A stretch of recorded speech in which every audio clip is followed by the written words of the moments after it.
Regulatory કમિટીમાં ગયા સિવાય પહેલી વસ્તુ તો કે ફી વધારો કર્યો કેવી રીતે? પહેલી વાત 5.50 લાખ ફીસ હતી, એના 3.75 લાખ કર્યા. મારી દ્રષ્ટિએ ઘટાડો નથી, આ એક ડિસ્કાઉન્ટ છે. જેમ વાર તહેવારમાં આપણે શોપિંગ કરવા જતા હોઈએ ત્યાં વાર તહેવારમાં જે ડિસ્કાઉન્ટની સ્કીમો આવતી હોય એ ત્યાં ડિસ્કાઉન્ટની સ્કીમ જ મૂકી છે એમણે. બરાબર. ગરીબ મધ્યમ વર્ગનો અને નબળા વર્ગનો જે વિદ્યાર્થી છે ભણવામાં હોશિયાર છે, બરાબર છે, પણ એ આ ફી વધારાના કારણે એના મધર ફાધર મતલબ કોઈ બી એના પેરેન્ટ્સ હશે એ બિચારા નહીં ભણાવી શકે. 100 રૂપિયાનું શર્ટ લેવું છે મારે, બરાબર, પણ હું એમ કહીશ કે ના ના સાહેબ તમારા માટે 10% ડિસ્કાઉન્ટ છે. આ વન કાઇન્ડ ઓફ ડિસ્કાઉન્ટ છે. નમસ્કાર, વાઇબ્સ ઓફ ઇન્ડિયાની સાથે હું છું મેક્ષુ. ગુજરાત સરકારે થોડા સમય પહેલા જ મેડિકલ કોલેજમાં બહુ મોટો ફી વધારો કર્યો હતો. તેને લઈને ત્યારબાદ મેડિકલના જે સ્ટુડન્ટ્સ છે, વિદ્યાર્થીઓ છે, તેને લઈને ખૂબ મોટો હોબાળો કર્યો હતો. ત્યારબાદ તાત્કાલિક જ ગુજરાત સરકારે તે ફીમાં ઘટાડો કર્યો હતો. તો તે મુદ્દે આપણે વાત કરવી છે ગુજરાતના આમ આદમી પાર્ટીના કે જે હોસ્પિટલ કમિટીના ચેરપર્સન છે વિનોદભાઈ પરમાર. વિનોદભાઈ પરમાર, આપનું સ્વાગત છે વાઇબ્સ ઓફ ઇન્ડિયામાં. વિનોદભાઈ, થોડા સમય પહેલાં જ ગુજરાત સરકારે મેડિકલ કોલેજમાં ખૂબ જ અત્યંત ફી વધારો કર્યો અને ત્યારબાદ વિદ્યાર્થીઓનો હોબાળો પણ જોવા મળ્યો અને તાત્કાલિક જ ગુજરાત સરકારે તેમાં ઘટાડો કર્યો હતો. તે મુદ્દે તમે શું કહેશો? પહેલી વસ્તુ તો એફઆરસી કરીને એક એકમ છે. એફઆરસી મતલબ ફી રેગ્યુલેટરિંગ હોય છે, બરાબર, કમિટી. હું એની જ વાત કરું છું. ફી રેગ્યુલેટરિંગ કમિટીમાં ગયા સિવાય પહેલી વસ્તુ તો કે ફી વધારો કર્યો કેવી રીતે? પહેલી વાત. એનું કારણ તમને કહું કે જ્યારે ફી વધારાના મુદ્દા વિશે અમે જ્યારે માનનીય આરોગ્ય મંત્રી સાહેબ શ્રીને ત્યાં આવેદન આપ્યું, બરાબર છે, એનું આવેદનનું રિસીવિંગ પણ આવી ગયું મારી પાસે, ગઈકાલે જ આવ્યું છે.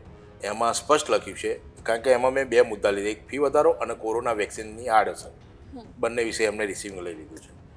હવે એમાં અમારો પ્રશ્ન એ જ હતો કે ફી વધારો તમે એફઆરસીમાં ગયા વગર કર્યો કેવી રીતે? એફઆરસીનો આજ દિન સુધી આ મુદ્દા ઉપર મૌન છે, કોઈ પણ રીતનું કોઈ સ્ટેટમેન્ટ નથી, કશું જ નથી. ત્યારબાદ સાહેબે એવું નિવેદન આપ્યું હતું કે અમે એફઆરસીમાં આવતા વર્ષે જઈશું. તો અમારું કહેવું હતું કે તમે આવતા વર્ષે એફઆરસીમાં જાઓ છો તો અત્યારે એફઆરસીને પૂછ્યા વગર કેવી રીતે ફી વધારો કરે? એફઆરસી સૂતી છે, અત્યારે હાલ સૂઈ ગઈ છે એફઆરસી, હજુ પણ એનું કોઈ ચાલતું જ નથી. આરોગ્ય અને ખાલી ને ખાલી ગુજરાત રાજ્યમાં જ ફી વધારો થયો છે. ગુજરાત બીજા કોઈ રાજ્યમાં નથી થયો. એટલે આ ફી વધારો એક એવું બતાવે છે કે સરકાર દરેક વસ્તુમાં ખાનગીકરણ કરી રહ્યું છે. એ ખાનગીકરણના મુદ્દા ઉપર આ એક પહેલું પગથિયું ચડવા જઈ રહી છે. ફી વધારો કર્યા બાદ એમણે ફી ઘટાડો જાહેર કર્યો. 5.50 લાખ ફીસ હતી, એના 3.75 લાખ કર્યા. મારી દ્રષ્ટિએ ઘટાડો નથી, આ એક ડિસ્કાઉન્ટ છે. જેમ વાર તહેવારમાં આપણે શોપિંગ કરવા જતા હોઈએ ત્યાં વાર તહેવારમાં જે ડિસ્કાઉન્ટની સ્કીમો આવતી હોય એ ત્યાં ડિસ્કાઉન્ટની સ્કીમ જ મૂકી છે એમણે, બરાબર. 100 રૂપિયાનું શર્ટ લેવું છે મારે, બરાબર, પણ હું એમ કહીશ કે ના ના સાહેબ તમારા માટે 10% ડિસ્કાઉન્ટ છે. આ વન કાઇન્ડ ઓફ ડિસ્કાઉન્ટ છે. હું એમ કહું છું કે ફી વધારો કરવો જ કેમ પડ્યો? આટલા વર્ષો સુધી ફી તમે વધારો કર્યો જ નથી, તો અત્યારે ફી વધારો કરવાનું કારણ શું? પબ્લિકની સમક્ષ કોઈ ફી વધારો કરવાનું કોઈ કારણ આપ્યું નથી. સેકન્ડ વસ્તુ, આમાં એક સ્પષ્ટ દેખાય છે કે ગરીબ મધ્યમ વર્ગનો અને નબળા વર્ગનો જે વિદ્યાર્થી છે ભણવામાં હોશિયાર છે, બરાબર છે, પણ એ આ ફી વધારાના કારણે એના મધર ફાધર મતલબ કોઈ બી એના પેરેન્ટ્સ હશે એ બિચારા નહીં ભણાવી શકે કોઈ પણ આ પ્રકારની મજબૂરીમાં, તો એ છોકરો પણ ડિપ્રેશનમાં જશે, એ મતલબ જે વિદ્યાર્થી છે એ પણ ડિપ્રેશનમાં જશે, સાથે સાથે એના મધર ફાધર ડિપ્રેશનમાં જશે અને આમાં સામાજિક અસમાનતા ખાસ તમને જોવા મળશે, બરાબર છે. એટલે પેલું શું કહેવાય, ગરીબ ને નબળો વર્ગ જે છે એ આમાં ખરેખરમાં પીસાય છે. આમે મોંઘવારીનો માર છે જ. એ સાથે સાથે જો આરોગ્ય મંત્રી સાહેબ આપ જો ડૉક્ટર બનવા નહીં દે કોઈને, બરાબર, અચ્છા ચાલો એમણે ફી વધારો કર્યો, તો ફી વધારાના મુદ્દા ઉપર હું એમ જ કહીશ કે એમાં ફક્ત ને ફક્ત ધનાડે હશે એના છોકરા જ બની શકશે ડૉક્ટર. એ બન્યા પછી એ ઉદ્યોગ જ આખો બની જશે. મેડિકલ લાઈન એક ઉદ્યોગ, વ્યવસાય ઉદ્યોગ જ થશે, આખો મોટો ઉદ્યોગ સ્થાપિત થશે ગુજરાતમાં, કે ભાઈ ફલાણી હોસ્પિટલમાં જાઓ, બરાબર છે, તો આ બિલ છે, તે બિલ છે, મતલબ બસ, ઓપરેશન થિયેટર સિવાય બહાર બી વાડકાપ ચાલુ થઈ જશે. મારે કહેવા મતલબ કે બહાર વાડકાપ મતલબ કે ખિસ્સા જ કપાશે પબ્લિકના, બધું જ મોંઘું થશે. કારણ કે મોંઘી ફીમાં ભણ્યો છે તો એ ધંધા તરીકે એ ભણવા ગયો છે તો ધંધો જ કરશે ત્યાં. વસૂલ તો કરવાનો વસૂલ કરવાનો. સેવાની ભાવનાથી કોઈ જ અત્યારે ડૉક્ટર હવે નહીં બને. અને જે પેશન્ટ જે આવશે એમના હોસ્પિટલમાં એ બી લૂંટાશે જ ને. લૂંટાવાના જ છે. ત્યારે સરકાર એમ કે પીએમજેવાય યોજના છે અમારી.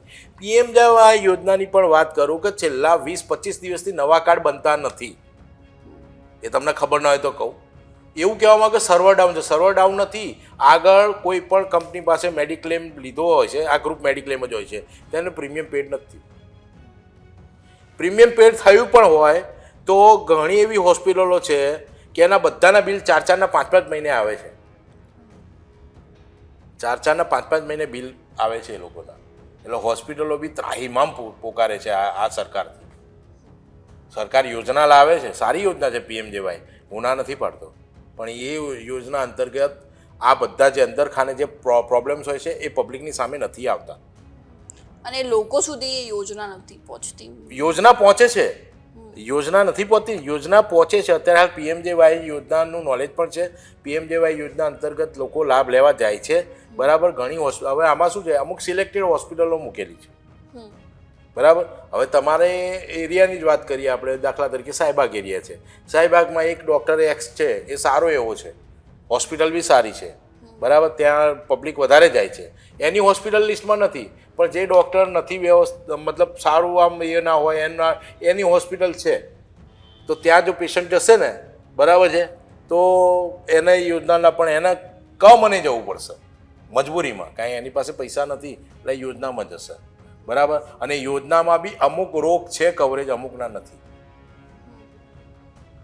અમુક રોગ કવરેજ છે, અમુક યોજના નથી. વિશે બી મોટો મુદ્દો છે, બહુ મોટો મુદ્દો છે. સરકાર જાહેરાતો કરે છે, મોટી મોટી જાહેરાતો થાય છે, પણ પાછળ શૂન્ય હોય છે. એક જ એક્ઝામ્પલ આપું, સિવિલ હોસ્પિટલમાં MRI સેન્ટર અંદર ચાલુ થઈ ગયું છે, છતાં પણ અત્યારે હાલ ડૉક્ટર સહયોગનું લખી આપે છે. સહયોગ સેન્ટર પ્રાઇવેટ છે, બરાબર છે. એ રાહત દરે કામ થાય છે, પણ ત્યાં પૈસા તો લેવાય જ છે. 1000 રૂપિયાનું કામ હશે 700 રૂપિયામાં થશે. એટલે પબ્લિકને એવું લાગે છે કે ભાઈ મારા 300 કે 400 રૂપિયા બચ્યા, પણ એકચ્યુઅલમાં ત્યાં બી એને પૈસા. પણ હું એમ જ કહેવા માગું છું, આ ગવર્મેન્ટને એક જ વસ્તુ કહું છું કે ફોરેન કન્ટ્રીઝને જો અનુસરવાની આપણે વાત કરતા હોઈએ તો ફોરેન કન્ટ્રીઝની અંદર મેડિકલ જે છે, મેડિકલ એ તદ્દન ફ્રી હોય છે. અમુક કન્ટ્રીઝમાં ત્યાં મેડિકલનું કંઈ હોતું નથી, બરાબર. જે પહેલી વસ્તુ કે ગરીબ પેશન્ટ હોસ્પિટલમાં જાય છે તો એને રિપોર્ટ્સના પૈસા શેના ખર્ચવાના હોય છે? તમારી જોડે અલગ અલગ બધા પ્રકારની માગણીઓ કરવામાં આવે છે. તમારું જાતિનો દાખલો લાવો, આવકનો દાખલો લાવો, આ બધું હોય છે. હવે ઘણી વખત શું થતું હોય કે ઘણી આવકનો દાખલો કઢાવવા માટે લાઇનમાં બિચારો ઊભો રહેતો હોય છે. આ ડોક્યુમેન્ટ નથી, તે ડોક્યુમેન્ટ નથી, ફલાણું નહીં, ઢીકણું નહીં, એમ કે તલાટી નીચેના જે માણસ હોય છે, તલાટી એ પહેલાં સાઇન કરી આપે, પછી આગળ એને મામલતદારની આવકનો દાખલો મળતો હોય છે. એ ઘણા પ્રોબ્લેમ્સ હોય છે. તો હું એમ કહું છું કે તમે એક સિસ્ટમ લાવો, ગરીબ છે તો બિચારાને પૈસા જ નથી ભરવાના, એવી કોઈ સિસ્ટમ નક્કી કરવી જોઈએ. આ તો દરેક વસ્તુમાં આયુષ્યમાન કાર્ડ છે તો ફ્રી થશે, નથી SC STનો મુદ્દો તમને કહું કે અગ્ર સચિવ સાહેબ સાથે મેં હમણાં જ વાત કરી, હું આવેદન તો સાહેબે ચોખ્ખું મને કહ્યું કે આ સમાજ કલ્યાણનો મુદ્દો છે, તમે ત્યાં જઈને રજૂઆત કરો. હું એમ કહેવા માંગુ સમાજ કલ્યાણમાં હું રજૂઆત કરવા જાઉં છું. હું મેડિકલની વાત કરતો, મેડિકલનો એક વન રૂપમાં એક જ છાપરા હેઠળ હોવું જોઈએ કે ભાઈ આ મેડિકલનું બેકગ્રાઉન્ડ જે છે, તો મેડિકલનો મુદ્દા અહીંયા જ ડિસ્કસ થાય. મારે શું કરવા ત્યાં જવું પડે? છતાં પણ હું જઈશ. એક ત્યાં નિયામક શ્રી, સમાજ કલ્યાણ અધિકારી કે નિયામક શ્રીને હું આવેદન આપીશ, એમાં સ્પષ્ટ કહીશ કે ભાઈ SC STની યોજનાનો લાભ AMCની હોસ્પિટલમાં મળવો જ જોઈએ, બરાબર છે. પછી માઇનોરિટી જે સેલ છે એમના બી આ પીએમજેવાય સિવાય કયા તમે યોજનામાં લાભ આપો છો એ સ્પષ્ટીકરણ કરો, બરાબર છે. કારણ કે દરેક માણસ સરખા છે, ઓલ આર ઇક્વલ.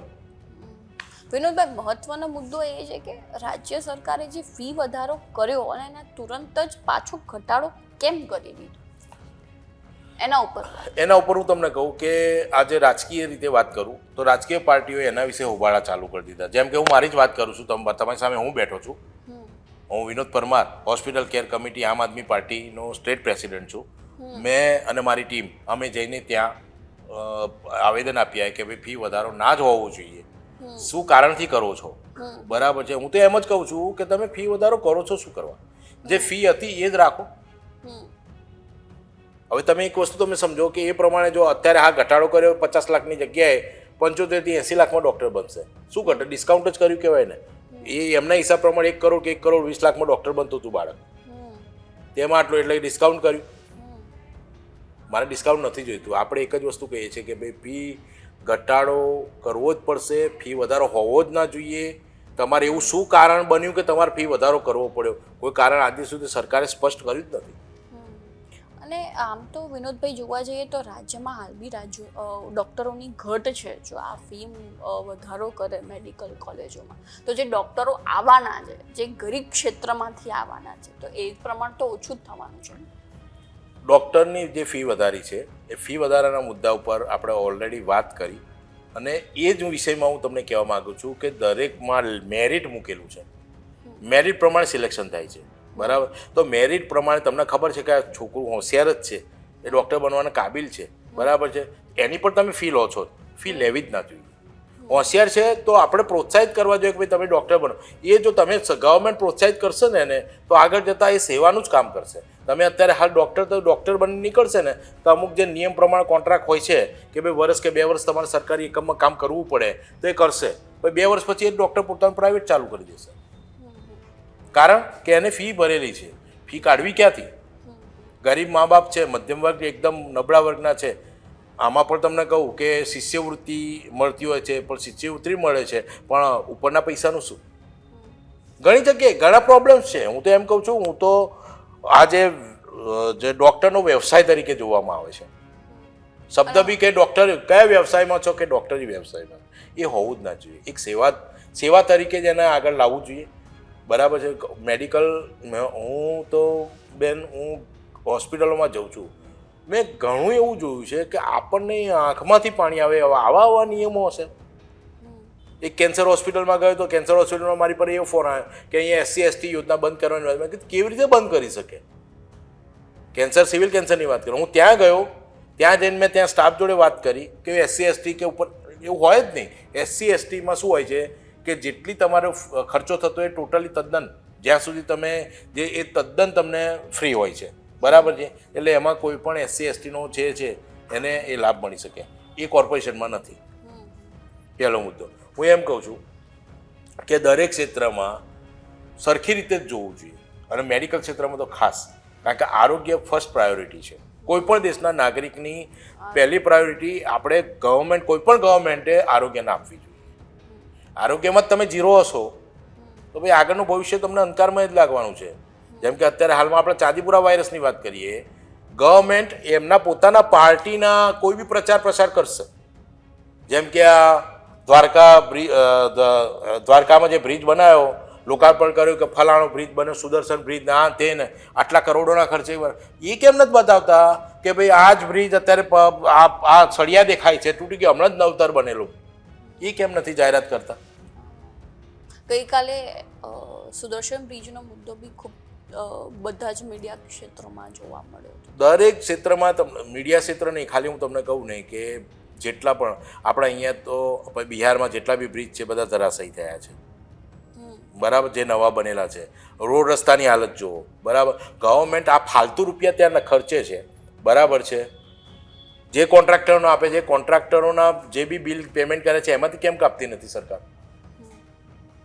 આ વિદ્યાર્થીઓ, ગરીબ વિદ્યાર્થીઓ છે, હોશિયાર છે, ભણવામાં હોશિયાર છે, પણ ફી નહીં ભરવાના કારણે ભણી નહીં શકે, તો શું સરકાર આમથી આમ મદદ ના કરી શકે? અને જો કે આ વખતે તો આપણા બજેટમાં બી ગુજરાતના આરોગ્ય ક્ષેત્ર માટે રૂપિયા બહુ ઓછા ફળવાયા છે, બહુ ઓછા ફળવાયા છે. મેડમ, હું એ જ વાત કરું છું કે આ લોકોને ગ્રાન્ટ આવે છે પણ ગ્રાન્ટ જાય છે ક્યાંય ખબર નથી પડતી. એનું કારણ તમને કહું, સિવિલ હોસ્પિટલની અંદર અત્યારે હાલમાં સ્ટ્રેચર નોર્મલ જ છે, પેલું જે બોટલ ભરાવાનું જે સ્ટેન્ડ આવે ને, સ્ટેન્ડવાળા સ્ટ્રેચર એક પણ નથી. ત્યાંથી એને MRI કરાવવું હોય કે બીજી કંઈ રિપોર્ટ્સ કરાવવા જવું હોય ને પેશન્ટને, તો વ્હીલચેર કે સ્ટ્રેચરમાં લઈ જતો હોય ને તો એનો સગો આમ બોટલ આમ પકડીને જાય છે. શું એ કરુણતા નથી દેશની? જે એડમિટ છે એનો સગો બોટલ પકડીને જાય છે એ કેટલું શરમજનક. કરું તો આપણને શરમજનક કહેવાય, સિસ્ટમ માટે શરમજનક કહેવાય કે આટલા કરોડોનું બજેટ ફળવાયું છે. પહેલાંની વાત કરું છું, અત્યારે નવા બજેટની વાત નથી કરતો. તો એ બજેટ ગયું ક્યાં? તમે શું કર્યું? હમણાં ટ્રોમા સેન્ટરમાં દિવાલ પડી હતી, સિવિલ ટ્રોમામાં હું પોતે ગયેલો, તમે મીડિયાએ બી નોંધ લીધેલી છે એ ટાઈમે, બરાબર? તો ત્યાં અમે જોયું તો જે એમ કહેવાય છે કે નવું બિલ્ડિંગ બન્યું છે, એવું નથી. જૂનું જે છે ત્યાં છતમાંથી પાણી ટપકે છે, એની આગળ પ્લાયવુડની આડસ મૂકેલી છે. શું તંત્રને આ જોવાનો ટાઈમ નથી? હું એક જ વસ્તુ કહું છું કે ભગવાન એમને સદબુદ્ધિ આપે કે આ રીતે જે બી બધું બોગસ થઈ રહ્યું છે ને એની ઉપર ધ્યાન આપે અને એના માટે કંઈક પગલાં ભરે. નહીંતર ગરીબ વિદ્યાર્થી અહીંયા ડૉક્ટર નહીં બની શકવાના કારણે કાં તો એનો પરિવાર આત્મહત્યા કરશે, કાં તો એ વિદ્યાર્થી પોતે આત્મહત્યા, તો એનો જવાબદાર કોણ? ખૂબ મોટો પ્રશ્ન છે. ખૂબ મોટો જવાબદાર કોણ? મને એ સમજાવો. કારણ કે એક જ કોઈ પણ સમાજની વ્યક્તિ હોય, મને ખબર છે એક્સ વ્યક્તિ છે, એનો છોકરો ભણવામાં હોશિયાર છે, 80-90%, 95% એવા માર્ક્સ લાવતો હોય, એને કહે કે ભાઈ ડૉક્ટર કેમ નથી બનાવો? તો એ એમ નહીં કહે કે મને આ મજબૂરી કાંઈ, પણ આપણે સમજીએ છીએ કે એ નબળો છે, એકદમ મધ્યમ વર્ગનો છે, આટલા કરોડો ભરી નહીં શકે, આટલા લાખો ભરી નહીં શકે, બરાબર છે? એટલે વિદ્યાર્થીને ડૉક્ટર નથી. એટલે શરમનો માર્યો એ જો કદાચ હિંમતવાળો હશે તો વાંધો નહીં આવે, પણ હિંમત વગરનો હશે ને તો તૂટી જશે, અંદરથી તૂટી જશે. અને જે અંદરથી તૂટી જાય ને માણસ, એ ખરેખર નિરાશામાં ધકેલાઈ જાય ને ડિપ્રેશનમાં, તો કોઈ પણ પગલું ભરી શકે છે. ધન્યવાદ આપનો.